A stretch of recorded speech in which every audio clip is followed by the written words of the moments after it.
কাতারের রাস লাফান শহরে আবারও ক্ষেপণাস্ত্র হামলা চালিয়েছে ইরান। বৃহস্পতিবার ভোরে চালানো এই হামলায় বিশ্বের সবচেয়ে বড় এলপিজি উৎপাদন ও রপ্তানি কেন্দ্রটিতে ভয়াবহ আগুন ছড়িয়ে পড়ে। এর আগে বুধবার ভোরে ইরানের সাউথ পার্স গ্যাস ক্ষেত্রে একটি পেট্রোকেমিক্যাল কমপ্লেক্সে বিমান হামলা চালায় ইসরায়েল। এদিকে ইরানের বিপ্লবী গার্ড বাহিনী সৌদি আরব, কাতার এবং সংযুক্ত আরব আমিরাতে গুরুত্বপূর্ণ তেল স্থাপনার আশেপাশে বসবাসরত মানুষকে এলাকা ছাড়ার নির্দেশ দিয়েছে।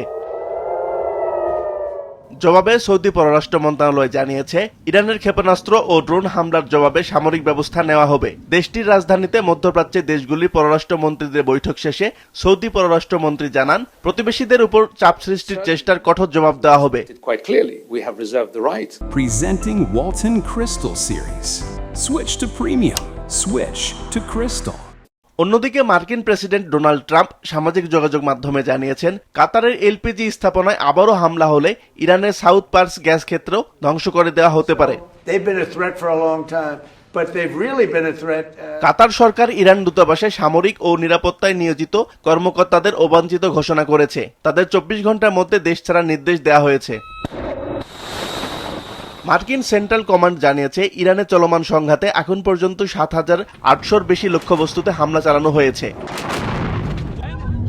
আসিফ আল আমিন, মাছরাঙা নিউজ ডেস্ক।